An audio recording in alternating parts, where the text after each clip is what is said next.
My name's Katie, and I'm at Roanoke, Virginia with the Craftsman Classic Fall Show, and I am with. John Crutchfield, and my business is called Metallic Art Graphics.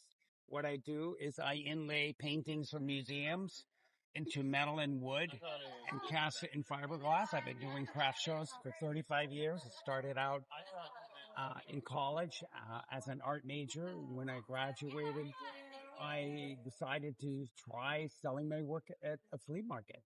And I advise for new artists who's starting out to try and get their work into local farmers markets and little tiny shows, backyard sales to get some experience on how to set up their work on a table using a tablecloth and gradually improve your display to the point where you can do a professional show like one here in Roanoke. And it just takes years of practice to get good at your craft and also to get good at setting up your booth and also learning what sells, what doesn't sell.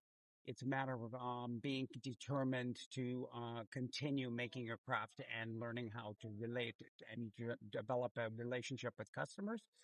But it's a very exciting life to be an artist and crafts person. I get to travel all over the country and do art shows all over the entire United States. And I wouldn't trade it for being a lawyer or a doctor or anything else. So I highly encourage you to come up with an original, interesting idea and start your own craft business. You can't do a show like this out of the box. You can't pay $700 when you first come into a show. You have to start off small. Get yourself.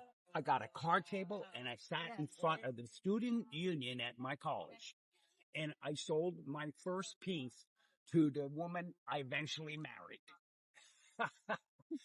So it starts small, build as you go. No house was built in one day.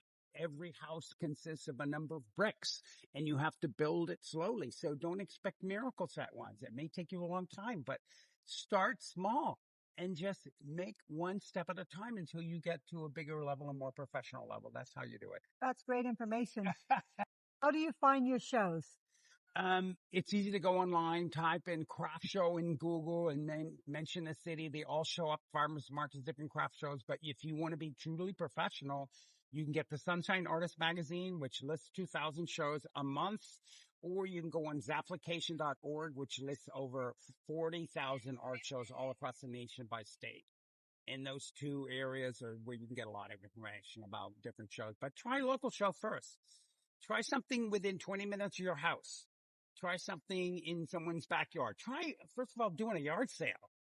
Put your stuff, set it up at a yard sale. See what it's like just doing a local thing, in somebody's backyard. Then get some idea of how to set your booth up and how to talk to people and get some practice. Make it fun. Do it on a Saturday. Do it on a weekend. You don't have to give up your job. You can just do it for fun on weekends. How do you start interaction with a customer? Well, first of all, you see if they're interested, if they come up and look at it. And the main thing you want to do is talk to them about how you make your stuff. People are fascinated that you're making something by hand and they want to know a little bit about how you do it. And then you go from there to talking about bigger issues or other issues, depends on the conversation. And by all means, be entertaining because people really are tired of work during the week. And when they come to a craft show, they want to be entertained. So crack a few jokes. That always helps me. John Crutchfield, and my business is called Metallic Art Graphics.